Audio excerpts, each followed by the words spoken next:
Welcome back, everybody. How is everybody tonight on this thirsty Thursday? I just couldn't help myself. I thought I would have Buckleboy come back in at least one more time for the spring, uh, and I would give everybody in here an opportunity to send in some pictures of relics, whether it be something you want identified.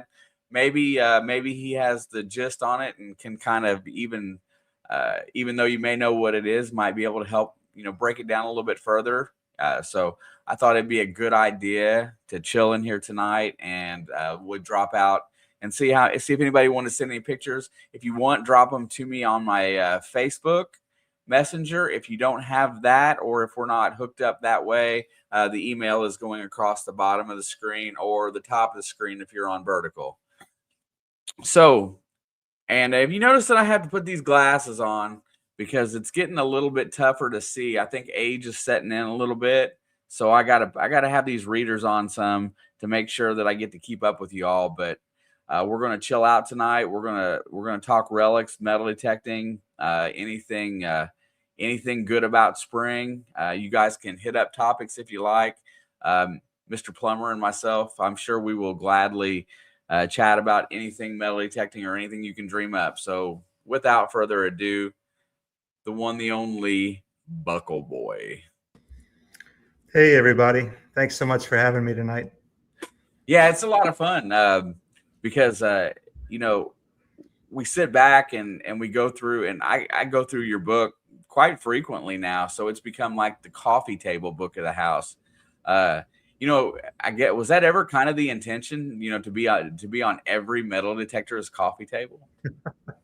Well, I mean, it's a pretty book. It's like I wanted it to be visually attractive so that people could, because we all know that there's those relic books that are just like eye candy, and then there's those relic books that are just kind of dry, and I wanted it to be the one that people would be proud to leave laying around. So I have that one on there on the coffee table, and then the other one that I have out is I can't think of the name of it right at the moment, but it's that treasure book from about 2 years ago where the guy put all the caches in the United States and everybody's trying to find them. By the way, nobody's found those caches yet, and I do have a friend that's hot on the trail of one. But those are the two books that I have out, and they were both done so very well that when anybody comes to the house, I want them to see them. Really cool. I'm going to say hello to a few folks in here right now because I haven't had a chance to do that, but I'm going to go through really fast because an hour goes by so quick anymore. But Patrick's in here earlier, making stupid people famous. God, I love that name. What's up, Brian Ollier? How are you, sir? FL Thunder digging with Rob. How are you? Miss Georgianne, oh yeah, the storm will be here around 3 a.m. So I'm ready for that, prepared. Hopefully no damage tonight. And Mud, hello. Who that guy right there? Look at that. That's a Buckleboy. Also, I'll post up again any relics you want to Buckleboy look at today or identify. Send them via Messenger or my Gmail. Little penny coins. JSP, what's up, brother? Right there, Johnny Smallpepper. Mr. Hawthorne, Kevin Hawthorne, Lakeland, Florida's finest. Wait a minute. Rumor has it, because we made it up, that Shane is giving away gold bars. Man, bro, if I had some gold bars, I wouldn't be giving them away. Wish I had enough to give away. Papa Rouse liked and shared. If anybody has the ability and wants to share this thing out, it would be great. I would take it any day of the week. And I see some people are starting to send in some messages, so that ought to be good. Marty Verstal, what's going on? Hello, hello. Keep hitting me with those pictures. I like pictures. Let's see who else we got here. Going to move a little faster now. Relic Reaper, Mr. Don, how are you, good sir? Yo, what up, Zaxton? Good to see you. Haven't seen you in a hot minute. Carrie Holderreed, thank you. I can still read with my glasses off, but man, I'm telling you what, it's getting tough. What is up, Trevor? 513 Diggs is in the house. Thank you, brother.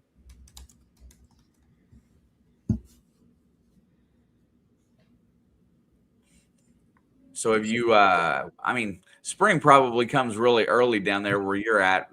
You've been out hitting the fields lately? Yeah, it's already like 80 something degrees, 85 degrees down here. So it's already getting to that point where it's not as comfortable to go. But I mean, we dig year round down here because the ground doesn't freeze. So, that's a blessing, but then the summer is a bit of a curse. Yeah, I imagine it gets pretty dry. I we the wife and I used to frequent East Texas a lot, and it can get pretty hot. What's up, Relic Rat? Hello. You do a lot of farm field hunting. So, what do you change in the summertime? Do you still have fields you can hunt in the summer? What do you do in the summertime? Yeah, actually, we dig year round, but part of it is because I have so much acreage that I can always find a spot somewhere, and it's just about the plowing and the harvesting schedule. So there's always something that's ready to go. It's just a matter of figuring out whether that field has anything or not. And sometimes we just go out and scout fields that are ready to go. And a lot of it depends on the farmer's schedule. It depends on the plow cycles. It depends on because they still plow down here. So that really helps things a lot. So that means that you get, years and years out of a spot instead of just, 5 hunts or something. So agriculturally down there, what is the primary crop that's in your fields? Well, the biggest crops are in sort of the mid part of Louisiana. We got a lot of soybean, a lot of corn, and we get a little bit of cotton in some areas, and then we get largely sugarcane in the south. So I've never been around sugarcane being farmed. How does that play out? What's the harvest cycle for that? It's the plow cycle is about once every 3 to 4 or even 5 years. And so the sugarcane grows. Basically, they plant it and they lay it down in berms. So you look and the whole field has a grid pattern on it. And those berms, they basically lay down the sugarcane stalks. It's kind of like bamboo, so it like sprouts out of every joint. So they lay down those stalks in those rows, and then they cover them back up. And that's usually like July or so, kind of summer. It's the time of year when you don't really want to be out in the heat. And so they'll lay those down in the rows, and then they sprout out, and then they cut it until the yield is too low on the sugar, and then they plow it all up. And sometimes there's an intervening soybean crop or something in between before they go back to sugarcane again. But that's kind of the life cycle of those fields. Yeah, that's the one thing. I mean, everything is really cut and dry here. I get until like early May when they plant, and then late September, early October, I get the fields back, usually about the time it's getting to the point where it's wet or cold. But we have 2 crops and it rotates. Sometimes we get lucky and some farmers will take a year off and like do winter hay or whatnot. But other than that, it's pretty much the same year round. Is it mainly corn and soybeans up there? Yeah, they alternate every year. Mm-hmm. When I lived in Kentucky and was around southern Indiana and stuff, it was very similar.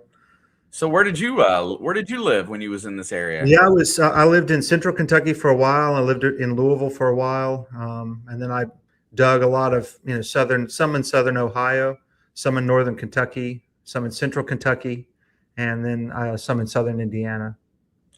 Wow, I'm gonna tell you. I mean, I've followed the river all the way from Cincinnati to Evansville. So southern Indiana still has some really good stuff to find if you know what you're looking for. I didn't realize that so were you from this area? No, I actually was from Virginia originally, and then I was a transplant there, and then I ended up in Louisiana, about 15 years ago. Wow.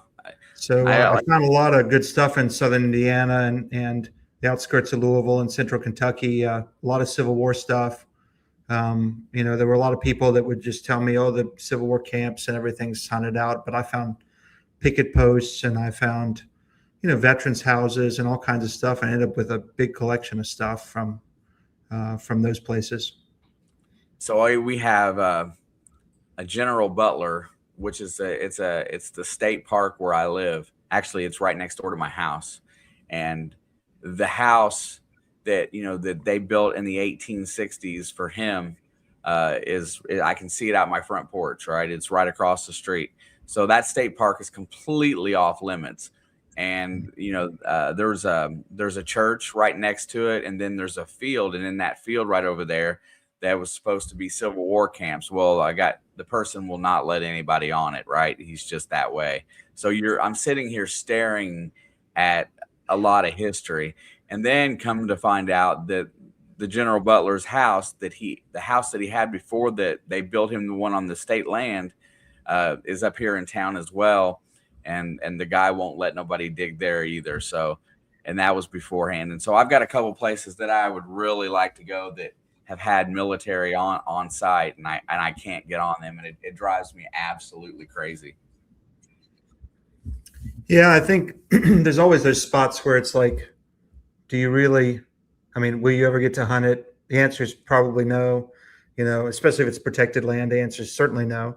But in this hobby, it's like there's so much out there that it's like you got to just mentally move on and focus on finding the next field, because I mean, you could find stuff that's so much better, even perhaps than the spots that you think are really good. Because the spots that you think are really good, everybody else probably thinks are really good too, or has for some time. Oh, absolutely. Especially when everybody's kind of combing through the same resources for identifying old property and stuff like that.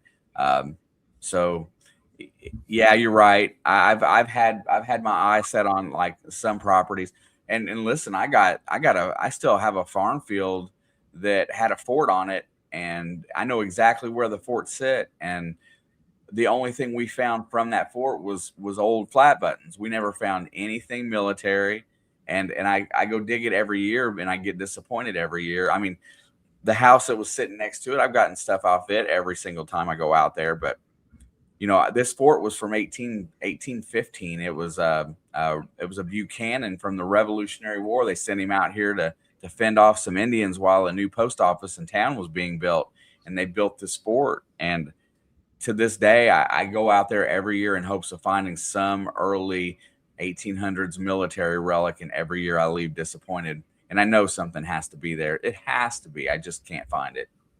Yeah, that's a shame. There's a lot of those sites where you get your hopes up, and you just it's crazy. The hobby is really psychological, and I'd like to do a live stream at some point. We talk about the psychology of the hobby, because that's the stuff that gets us fired up. It's the stuff that gets us disappointed. It's the stuff that can make a newbie quit the hobby. It's got there's a lot of different aspects to the psychology of the hobby that either keep us going or discourage us, and a lot of times that happens while we're out digging. So it's fascinating to me. Well, just perspective is that, and I don't mean to stereotype anybody, as an individual, but metal detectorists, primarily tend to be people that are very hyper focused. They're mostly kind of loners. This whole social era of metal detecting, because of the internet, is fairly new. But most people that you see are always by themselves, or being quiet in a corner of a park, or we're not. And so you would think that that it's just one of those things for people that are kind of antisocial in a way, to get out and have a hobby, that don't want anybody bothering them and stuff like that. But kind of learned that through social media that a lot of us are very similar in personality, and we all get along pretty well, which is kind of cool. Yeah, and I think that hyper focus can be a blessing or a curse in this hobby. It's the thing that keeps us in that field long enough to find something amazing, or it keeps us there all day when maybe we should have moved along, 5 hours ago. So, or only hunted there once or twice instead of 10 times because we were convinced, right? So it's a double-edged sword, I think. Yeah, like I said, I go out there with the same intention every year. I'm digging signals that I wouldn't normally give that much attention to. I know that because like I said, I don't turn the iron off on my detector. I turn the volume on the iron down because I want to hear it grunt. And then sometimes I'll get that little hint of a high tone, and I know it's nothing. And I know that it's going to be, some fragment of iron, that the way that it hit the detector, that it made it sound that way, square nail, whatnot. But I still dig those signals because, there's going to be one of those times that it's going to pay off in that field. Well, it's also that psychology of like we know what was there. Like if we've ever dug anything good there, then we're back. Like we're back and we're back again, and so there's that element of like almost an addictive quality to the hobby.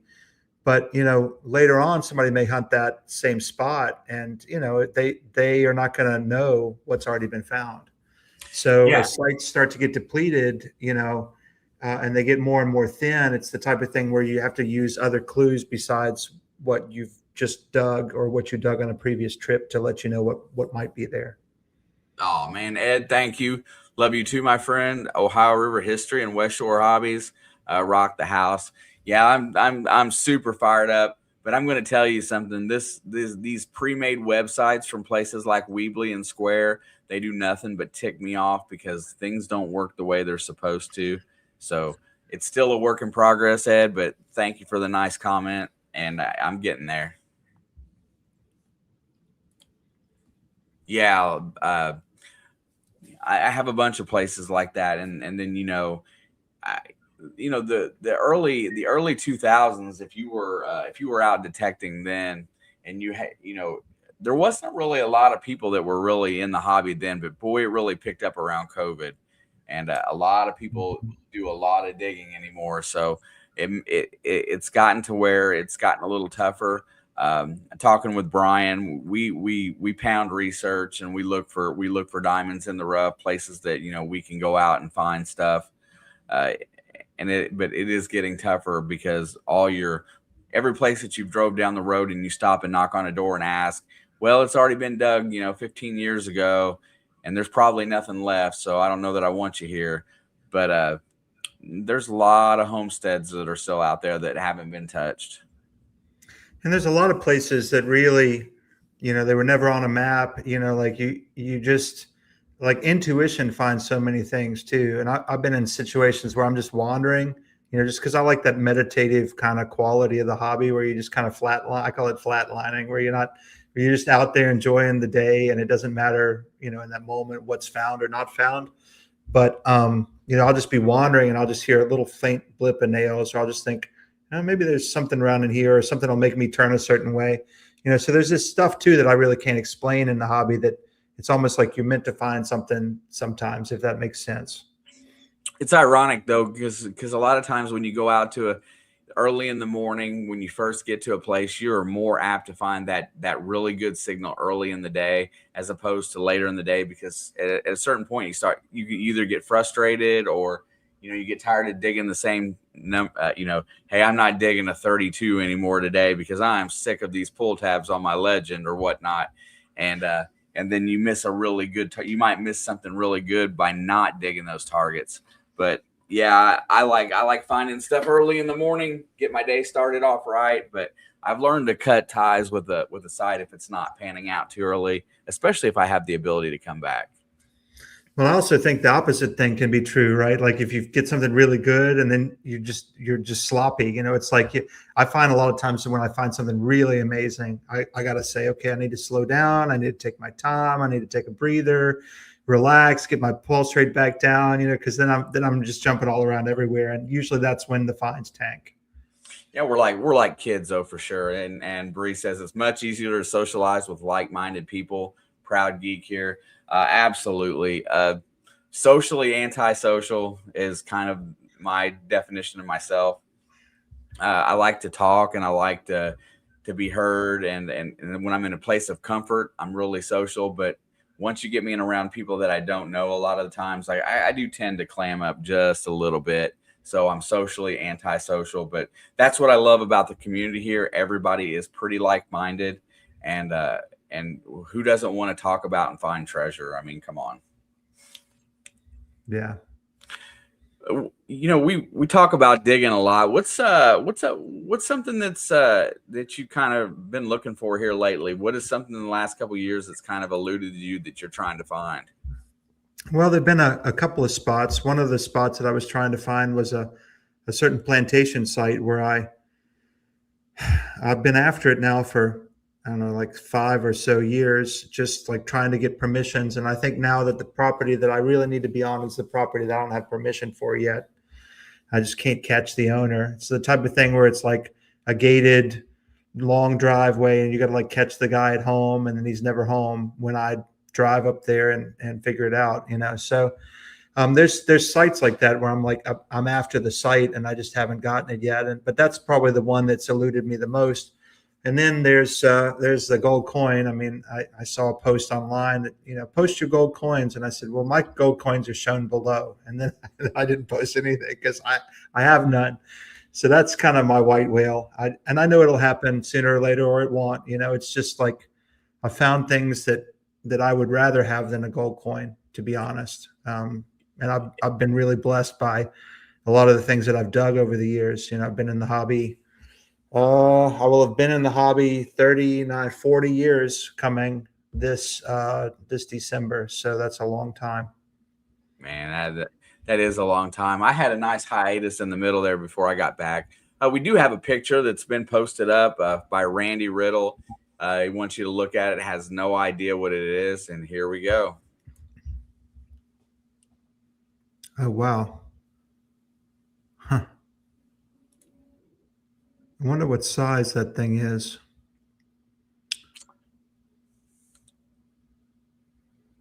And I also wonder if the back of it or the other side of it is countersunk or not. Hey, Randy, if you have any other photos of it, can you give us some perspective on the size? It's kind of hard to tell with the background being the way that it is, and maybe flip it over a little bit. I mean, initially, the first thing you think of, right, and you know it's not what it is, but it's got the same kind of similar design as a hem weight. Yeah, it does. I wondered if it might also be some sort of weird buckle, if it had any sort of design features, or if it was the right size, like if it was decorated on the other side. Yeah, Marty says some sort of a sash buckle. Yeah, that's was kind of my thought. It's definitely definitely would have sounded good on the metal detector. It looks like it's probably some kind of brass. Mm-hmm. And that would have been a banger for sure. What up, Charlie? DIB in the house. Yeah, like I said, Randy, if you have any more photos of that, send them over, and we'll definitely put them back up and look again. Yeah, that's a tough one. That's a tough one. All right, That's one of the things everybody. I love about this hobby, though. You know, you're never gonna ID everything. You know, it's endless. It's totally endless. Hey, mainly. What's up, Rob? Good to see you, brother. Yeah, like I said, that was the assumption today. I thought I'd get everybody to go digging in and find some of the stuff that they have no idea what it is, but never had the heart to throw it away or file it away. I got places like I got stuff like that everywhere too. But yeah, let's see what else we can come up with here today. Also, just really quick, I wanted to take a minute to thank Mark from Two Brothers Treasure for the Whole Shot Sportswear store sending me the shirts. I absolutely been wearing them like almost nonstop. Mark is always super good to the channel, and he always sends me stuff from his website. So if you get a chance to stop by Whole Shot Sportswear store, he's got a really cool line. Mark's magnet fishing down there in Florida, so I just wanted to shout him out really quick and thank him again for the hookup, because these two shirts that he sent me, I've been wearing just about everywhere. People have some great ideas, man. I'm telling you. Let's see.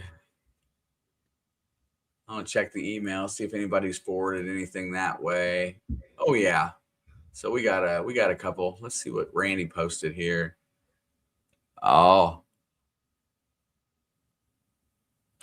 Let's see, get that brought up. Yeah, this one is the a really good one. Everybody's gonna know what it is, but I will show it anyway. Let's get this thing fired up here. And everybody can say congratulations to Mr. Riddle because that is his oldest coin. Awesome. And, Awesome. I love the fact that it's a 1776 one real. Great find. 930. Look at that bad boy. That thing is in such good shape. Uh, I'm wondering what the mint is on that. Can you zoom in a little bit? Yeah, I don't think that's Mexico City. That's uh, interesting. I don't know. What I is don't think the it is. one real? What is the M dot That's the I? that's the assayer's initials, or MJ, I believe it might be. But to the left of that should be that's like a different city besides Mexico City. Huh. So let me go to my handy dandy index here and try to figure out what that is. Yeah, look at there. Um, yeah, is that an MR It looks like an MR dash one real dash M dash or I. NR? NR could be Bogota. It's not N, it's an M for sure. They are interlinked, though. I'm pretty sure they're interlinked, like the LIMAE monogram. It might be Bogota. That would be really cool if so. MI or MJ is definitely the assayer's initials. That's just cool because over here in North America, we typically find almost everything we find except for like Pistarines and Cobbs is from Mexico City mint. So that's really cool. Yeah, look how just look how nice it looks. I mean, like, gosh, just a few scratches on his face. I mean, that's beautiful. My half real looks so bad that I struggle to find 3 numbers of the date. That's how bad it looks. Wow. Wow. Yeah, Randy, congratulations on that. Oh, yeah, there we go. That is an amazing find. I haven't had a real in a few years, so I need one. Almost as much as I need that gold coin. Let's see. Don has got his latest find. Let's see what he brought in. And like I said, you can show anything that's relic related tonight. You can show anything you want. So send them on in because it'll make the night go by really, really good if you send more pictures. But let's see. I will read this off a little bit here. Yeah, that's okay. Let's see. The vintage collectible is an International Order of the Rainbow Girls merit pin with multiple service bars. Let's see.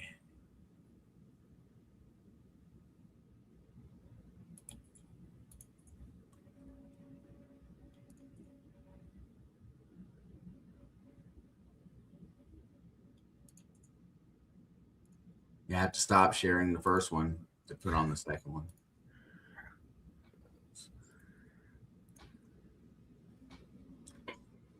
Huh. Wow. Wow, that's pretty cool. Service, sir. Wonder why it has so many links in the pin that say the same thing. I'm amazed that all of those were still intact in the ground. Like that's really cool. Right. I might have been about half tempted to pass on that signal because that was probably really a banger. I probably would have thought it was a can.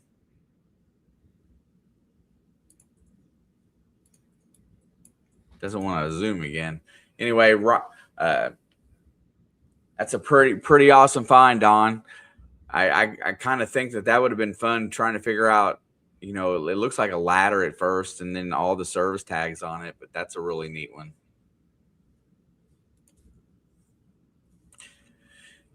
Yeah, you know, does the gold coin influence your research and where you decide you want to go dig? Do you ever pay it any mind like, hey, where's my best opportunity to find that gold coin?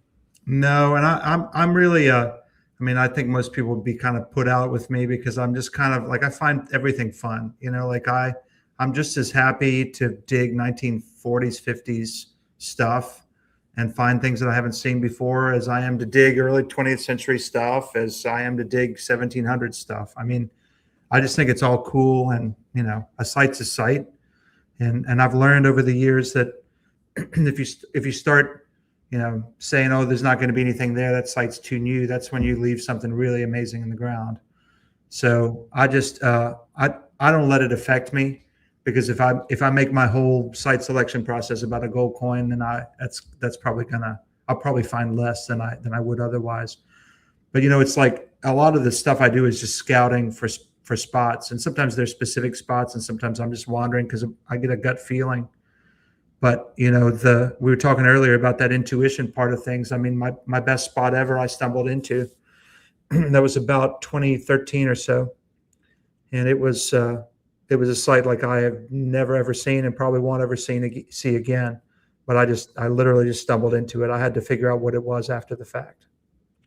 Yeah, that's funny you say that, because that's the same for me. Is that one of my best sites ever?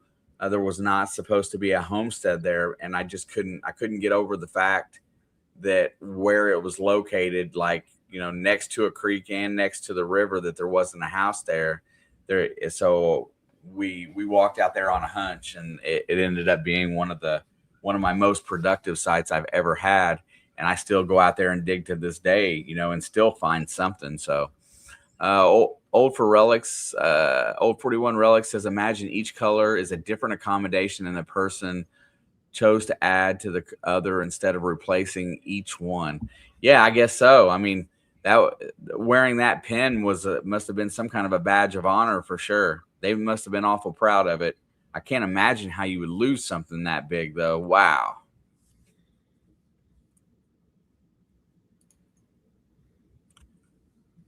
Yeah, that just brings me to it. Is like, it make you, because at some point you kind of got to rethink, especially if you're like, hey, I don't want to go more than 15 minutes from the house today. Where am I going to go dig?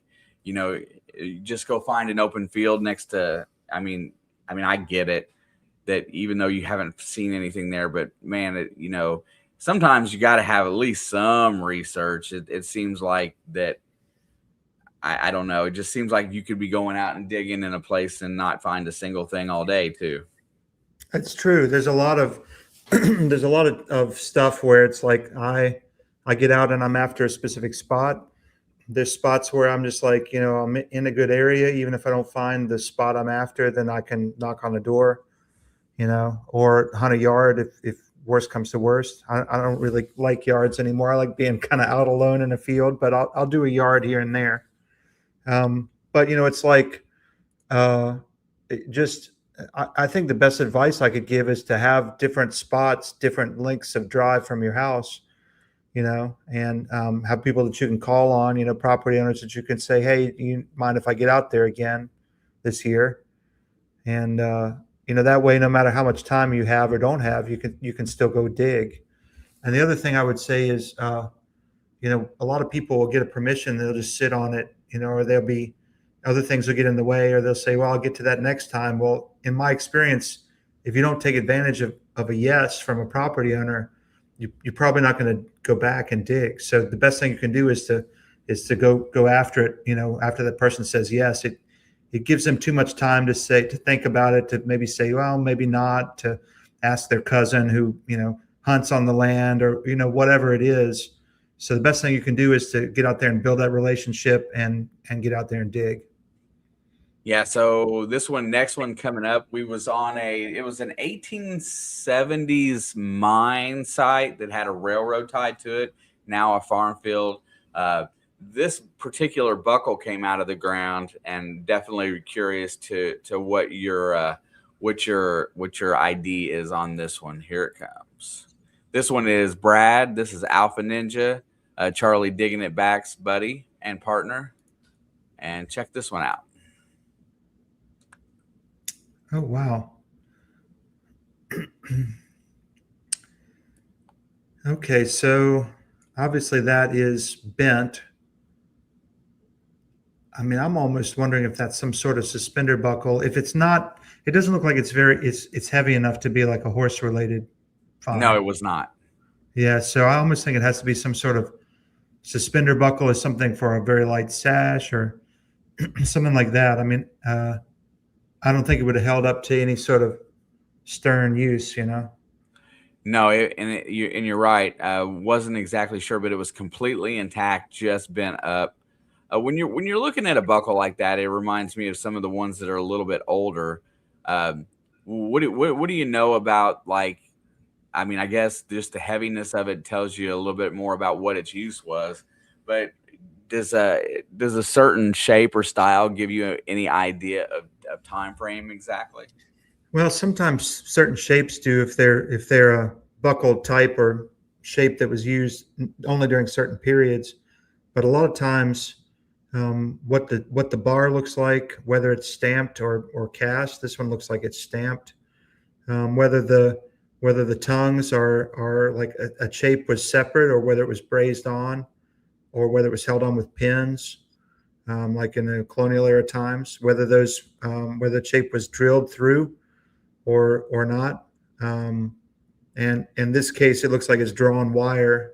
That's the buckle tongue. So I would imagine that's probably, I would say, late Victorian. I would guess mid to late Victorian.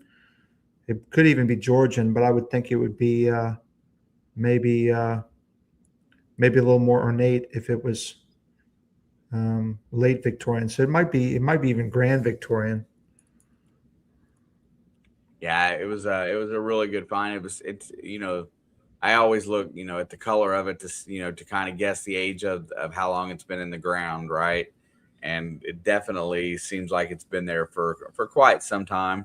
It was really pretty when it came out, but wasn't exactly sure because it didn't really remind me of the really older stuff. So I was thinking mid to late 1800s was my time Mhm. guess. Yeah, I would say probably 1860s to 80s or so, somewhere around in there. All right. Yeah, we got a couple more that came in. We'll just kind of fire through some of these really quickly. That was a good find. That was the day we were out there. That was at Florida Hunt 11. It was a pre-hunt that we went and hung out at. It was a good day. Let's see who's next. Oh, looky here. Miss Bree is next, and she's got a couple. She's got a necklace charm, and I got a pretty good idea on this one. So it's pretty common here. Let's get that shared up. But it looks to be really nice.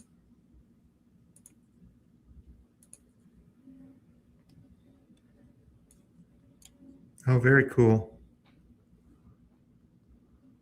I was sitting there trying to figure out. It does very much look silver.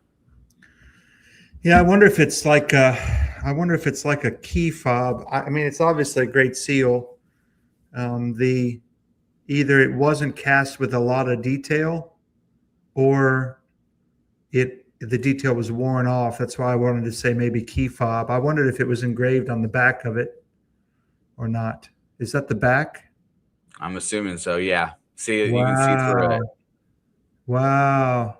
So St. Christopher medallion. Wow. Okay, so that might be an actual pendant in that case. It's kind of interesting to combine the patriotic symbols with the religious elements. That's kind of cool. Kind of threw me for a loop there. Yeah, I expected to be kind of flat and blank on the back. So normally those are worn around the neck. I mean, a St. Christopher would probably be around the neck. So I'm going to revise my initial guess instead of a key fob and say that wear is probably from being around somebody's neck.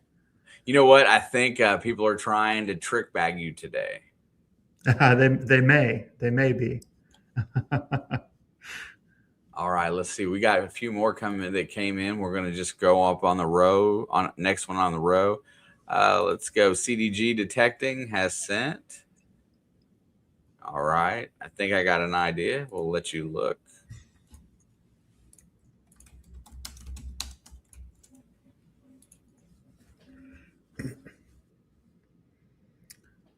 Huh.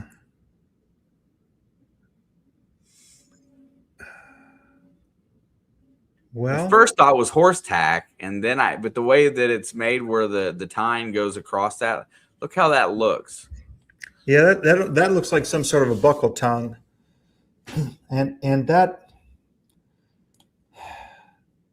I don't think it's a tarot. I don't think it's a Rains guide. I think it's some sort of a buckle with a tongue that looks like it's pretty old in the way it was attached, the way it's just folded over there. I mean, that may be even older than stuff that I'm familiar with. It kind of Is just that looks like something from Dave Wise? Did he find it? Did he find it in Germany? Is it 500 years old or something? I mean, it kind of has that look to it. it kind of has that, or maybe that just really crude, I need a belt buckle type of look, right? So let's see what I can come up with and make something on my own. I don't know. Yeah, that's cool. It's pretty large size too. I mean, that's not for a small strap, you know. So whatever that is, it's for something Oh, it serious. looks like it's 40 grams. Wow. Yeah, that's cast brass. That's really really wild. It's pretty good, CDG. Really cool. Yeah, that's that was always the fun part, is that you go out and the first things that you find is, a lot of days you're like, what is that? What did I find today? And you have to go home and work to figure it out. Another reason that makes your book so special, because man, if I'd have had that book, I don't know, 10, 15, 10, well, at least 10 years ago, I would have probably not spent as much time doing research. You know what I'm saying? Yeah, definitely will cut it down, and it's nice to have everything all in one spot, you know. So there were some relics. There were relics in there that I know that nobody else has ID'd before and put in a book for sure, but even just online. And there were relics that I found the IDs to after the book was published. So after we said, no, we can't add anything else, I got Butch Holcomb to add an additional relics section at the end, and I just, at some point he said, no, we cannot add anything else to this book. We got to move on. So I have a list of about 150 more relics that I found the IDs to. That, it's stuff that's not as commonly found as the stuff that's in there. All right, Mr. John Donaldson, FLX Detectorist, has got one for you here. That looks like a large cent that's been cut into some sort of a buckle. That is wild. I think it's a large cent. Yeah, it's the same design, like a draped bust. That's cool. Let me see. There's more pictures with this. Let's see what That else. is wild. That'd be a tiny little buckle. Goodness. Dude, That that is is. so cool. And the crazy thing is, you can see there's a rust spot there at the bottom in that photo.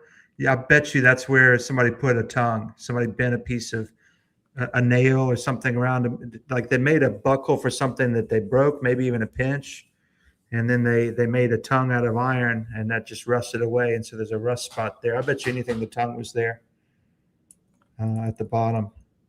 You know how much time that would have took to make, honestly. Gosh, yeah, but we forget that the amount of, like, back in those days, like, you couldn't get brass, you couldn't even get a mail order catalog. Like, our fledgling button industry was almost, like, we imported most of our buttons from overseas, probably 80-90% of our buttons. And people, I mean, these copper coins, these draped bust large cents, people here in the U.S. were melting down old ship boilers and other pieces of copper to get the copper, before the Michigan copper mines even opened. So, I mean, people forget that, we didn't have any mines for these precious metals here. We didn't have any silver mines in the U.S. until Comstock, really. So, I mean, this is, I can see it. I can see it. Spending all that time, working on a cent. It would be more expensive than a cent to buy a buckle, unless you wanted an iron buckle, and then in which case you would forge it yourself, or that could be done pretty inexpensively. But if you wanted a brass buckle or a copper buckle, there was no way to do that without, I mean, ordering one from England.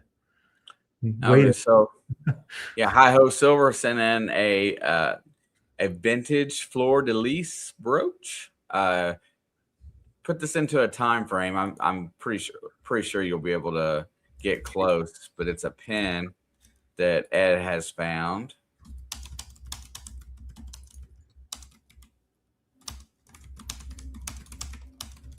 Wow.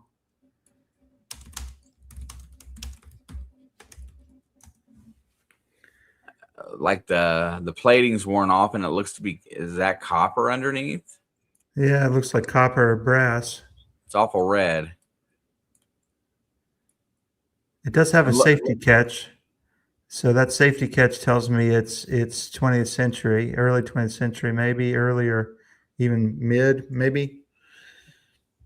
what's the little ring down here at the bottom? I'm wondering about that. I'm wondering if it was a multi-part thing, like it had another attachment that said whatever it was. Like, a lot of times you'd have like a medal or a pin or a commemorative thing where the top would pin onto your garment, and then the bottom would be like either a ladder, like we saw, or something that hung down that said actually what it was or what it was for. That's the type of thing that actually, even though I hate to say it, Google Lens. It might be of help because there might be somebody somewhere that's posted that before, and that's such a good quality picture that that might be of help. Now you get into trouble with with any sort of AI ID, but I mean, I remember there was a pewter drinking cup, basically a pewter goblet or whatever that was found in a river here in the U.S. and it ID'd it as being like 8,000 years old or something crazy. So you never know what AI is going to spit out, but for something like this, you might have some luck. Yeah, AI surely is figuring out ways to destroy the world, but it can't identify a pen. Got it. Yeah, if we survive long enough, all our relics will be identified, right? For sure. I think we got a couple more still in here that we can roll through. Great. The next group is from Rob, mainly dirt fishing. Wait a second. Let's see what this says. Oh, this is going to be love finding these, Rob, for sure. The question is what kind it is and where it came from. It's definitely a smokehouse lock, if it's the right size, and it's missing the dust cover. Look at and I guess it maybe there's no dirt, but look at the wear on the shank. Is that or is that fact? It could be that somebody is it tapered? Busted it off of there. It could be that the end of it's broken, or it's hard to know. I mean, the keyhole escutcheon is probably brass, and then it looks like the post up above is where there was a brass dust cover that was broken off, and that would have had the manufacturing information. I want to say that some of those locks with that shape keyhole escutcheon, I want to say, let me just quickly turn through my relic book here. I want to say Davenport, Mallory and Company had some of those locks that had that shape of gosh, I don't know if I pictured one in here, but I want to say that was one of the purveyors of those.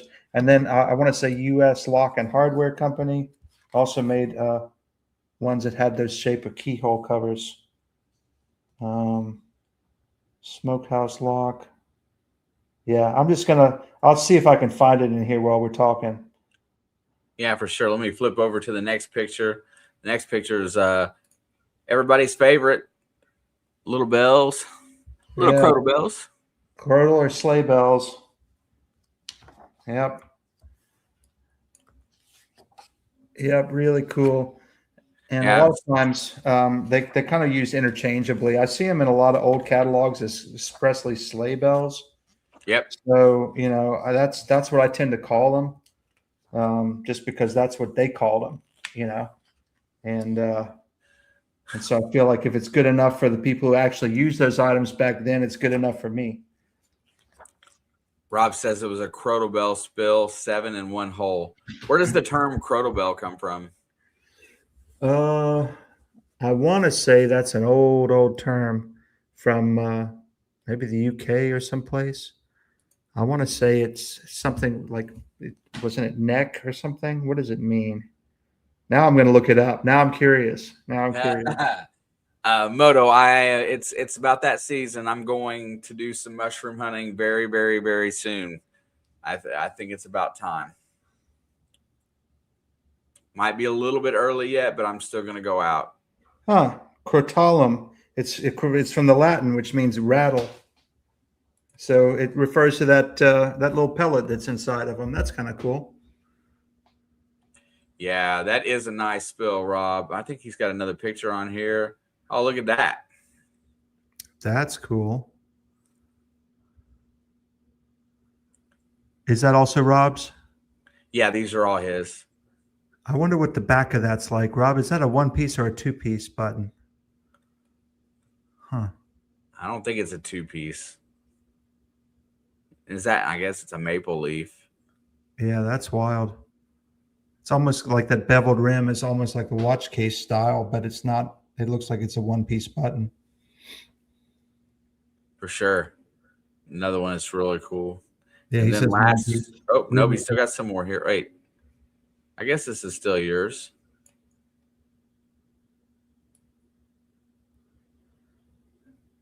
Well, that's a nice design. Yeah.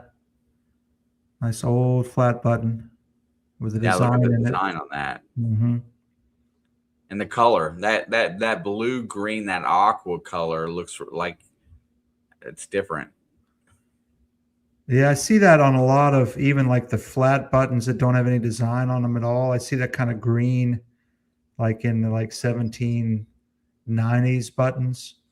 It just seems like every time I find a button that's like 1790s or so, unless it's got plating on it, it's like that real green color to it. Yeah, I love anything with the patina, man. It drives me crazy. Let's see. What's next? Roger's next. Dirt Devil detecting. Oh, looky there. There you go. That's the best part about coming on like this. You get to see stuff that other people have found, and it probably gets you kind of going a little bit. Oh, yeah. Let's see. Let's check out Dirt Devil detecting here. What do you think about that ring? Whoa. Now that's wild. For as crude as it looks, the design around where it holds the stone looks really intricate.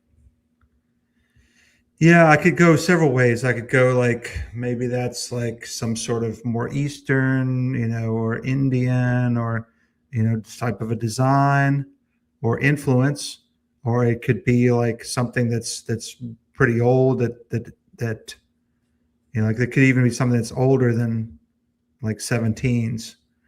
I'm curious as to what the stone is in that thing. Kind of maybe a paste jewel, but could be glass. Huh. Yeah, it definitely looks like they just rounded it, whatever it was. Oh, there's the whoa. other side of it. Whoa, now that kind of changes things. That is weird. Is this a ring? I mean, is this ring sized or is it like big? Oh, yeah, I can't tell. Roger, how big is that? Give us some perspective here.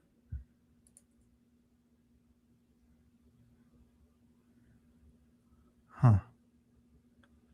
Fancy marble hunter. Yeah, Bree is onto it. I was just thinking maybe something like that, maybe some sort of poison ring or something like that, where you would have a normal looking ring, but have a little vial there and you could just dump the poison in somebody's drink. He says it's ring size. Yeah. Yeah. I think Bree's right on that. That is really cool. Yeah, like I said, leave it to what we see in here. That's awesome. That's amazing. Yeah, that's a good one, Roger. Great find. Yeah, I mean, you got to think that thing looks to be a couple hundred years old at least, right? It certainly looks like it, but I wonder if it's just a Victorian one that had like some of those like Eastern influences, like they got into like, I don't know, Sanskrit and Indian things and Chinese influences and stuff like that, around that time. I mean, that's why we call China China, right? Is because that's where it came from. Right. Yeah. So Brian B. Higgles is going to show you some decorative gold. Yes, snuff ring or opium ring. Yeah, could definitely see that. Now, this was posted somewhere, Yeah. and I remember seeing it on some group and remember thinking, man, that's a really, really nice looking find. Isn't it like Tiffany and Company or some sort of nice maker? Yeah, I see Tiffany on it right there. Yep. Yep. I remember thinking, man, that is a pretty darn expensive. That was an expensive brooch. And I want to say I commented on it, but I don't remember what I wrote. But what I'm seeing is the way that pin's put together. Like I think it was just had a clasp on it. I think it had a C clasp, but not a safety catch. So it has to be early Tiffany. I would say it's probably like, I don't know, maybe like 1900, 1910. Wow. But definitely gold. Like that's really cool. Yeah, Mr. Lodak, I do run the horizontal and the vertical because some people do like to watch on their phones, and sometimes it's a little easier for them to see. So I do run both. But thank you for sneaking back over here. Yeah, they do. They did make lamps, but they also made fine jewelry and all kinds of metal work and things like that. So they made a bunch of stuff. Tiffany did.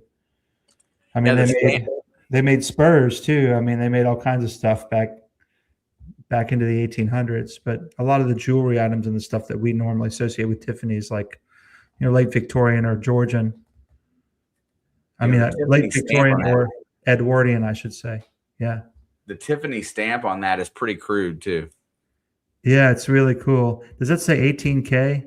Yeah, it looks really low. Yeah.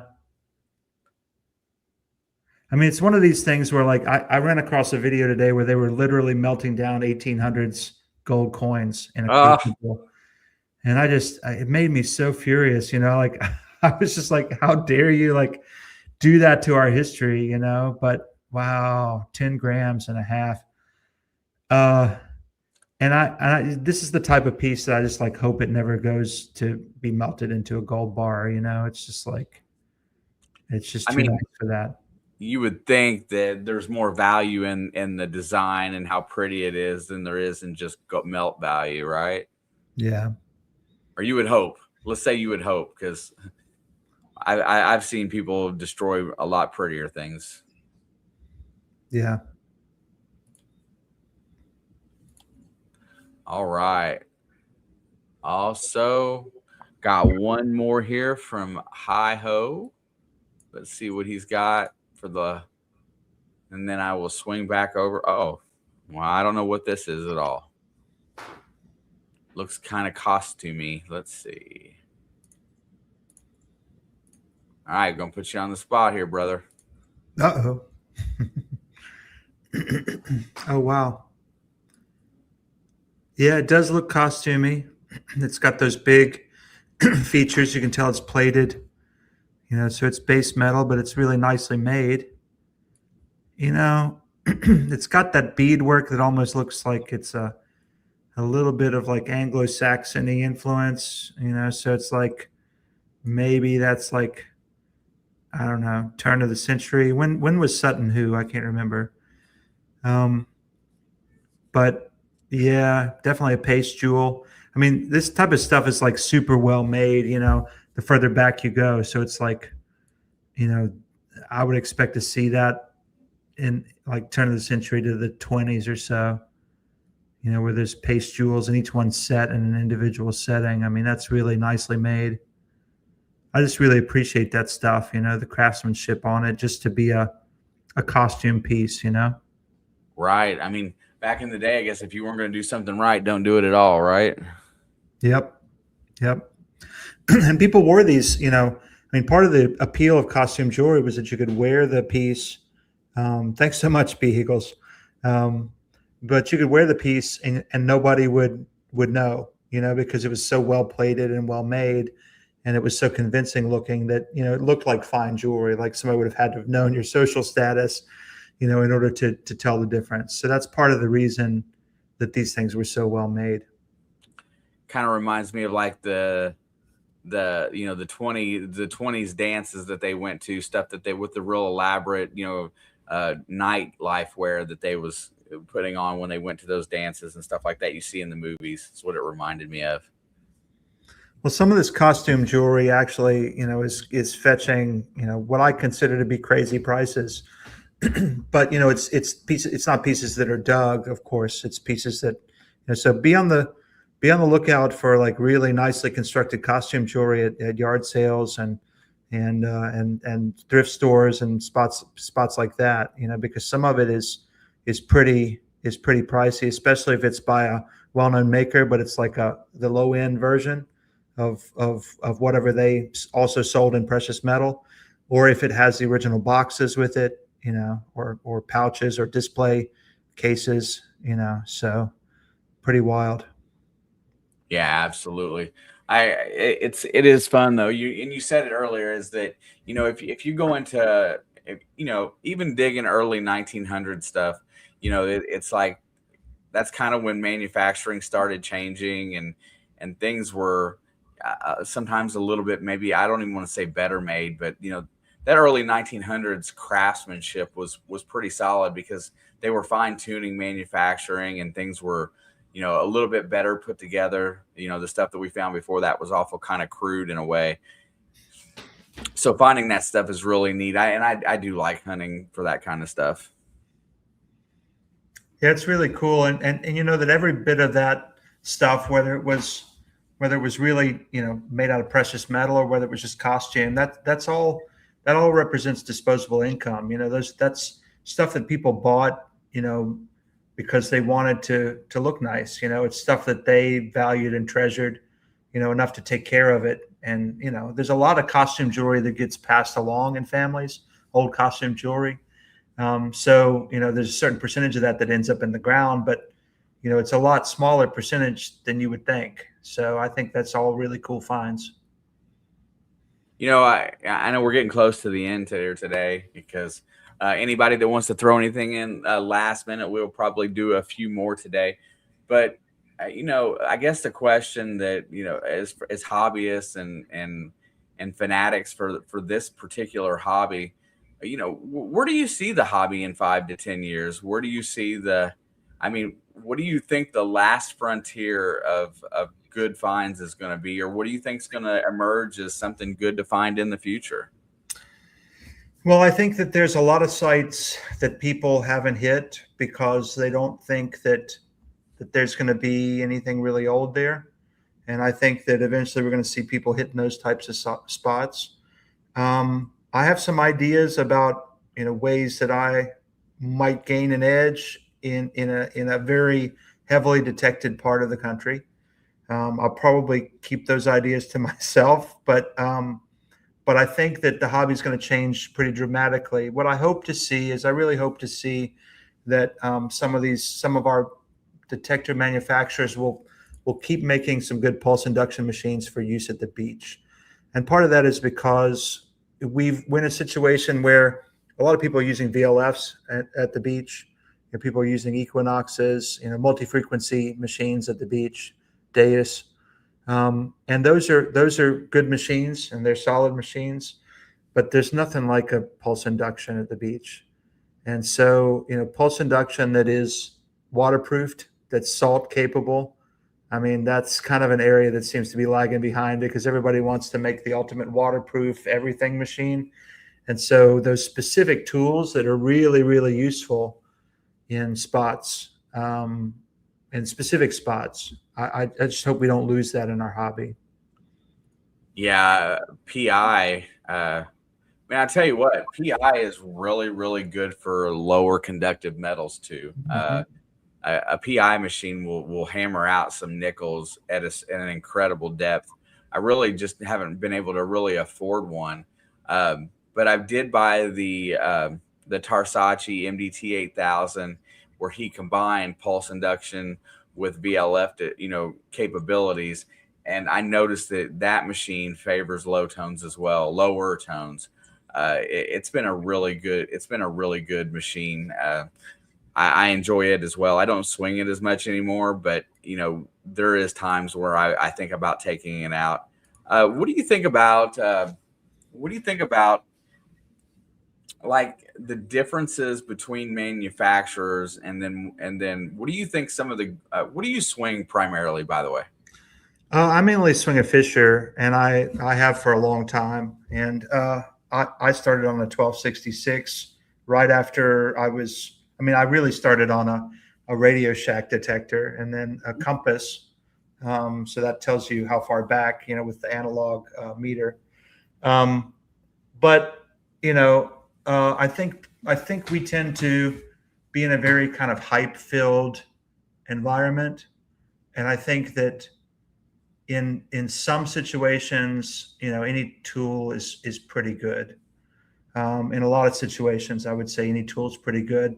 Unless you have really mineralized soil or really specific environment that's going to keep some sort of a machine or some brand or some model from working. And so I think we tend to, because we spend a lot on our hobby, with what we buy and what we swing. And I think we tend to overestimate the capabilities. But the best detector, I'll tell you what the best detector ever is. The best detector ever is the one that you use to dig. And as far as I know, everything that's dug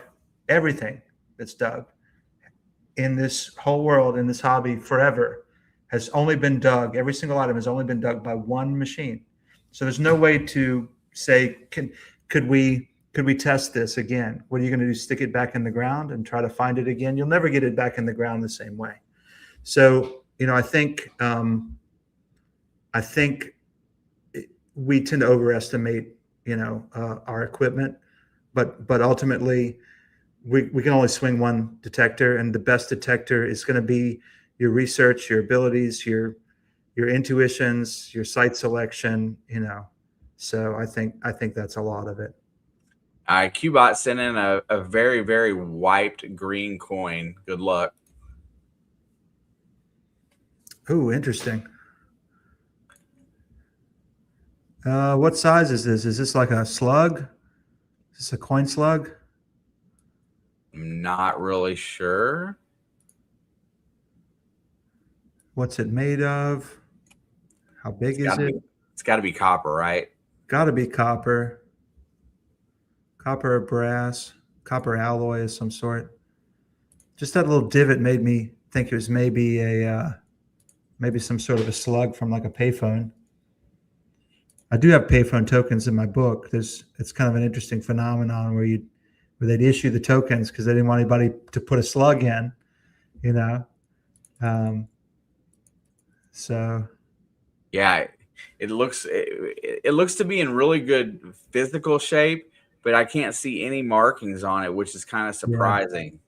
And that's why I wasn't sure if it's actually a coin. Yeah, you would think there'd be at least some sort of faint something there. I can't really see anything. One of the things that I'm missing too is any sort of a rim. Yeah. Yeah. Maybe that's why it's so plain, because there was never anything on it. It could be. Let's see what else we got. Jeff had sent one in really quick. Oh, this one's gonna be good. There you go. Nice snake buckle. Snake Love buckle. it. Love it. So I found just the missing part in a field. I've never found the snake portion with the other side. So they were made in such a way that, as you can see, that little loop won't fit between the snake's beak and its body on that side. But on the other side, there was just enough space to be able to hook it through. And so I found the other side, which is an identical loop without the snake portion. So that's as far as I've come to getting a snake buckle in all these years. Really great find. I would love the snake head. Doesn't remind me of a snake at all, though. Yeah, it's like a duck head or something. Yeah. And There's then actually over, a book. I think there's a whole book on these snake buckles, and I can't remember who wrote it. I want to say it was somebody that was digging in maybe a rag mill site or something where they found a whole bunch of them. I'd love to find one. Yeah, I'd love to Should. find the snake portion. I'm still missing it. Oh, that's the beauty of this hobby is that you don't know what's going to come out of the ground next, and I think that's what keeps everybody interested and intrigued for this amount of time.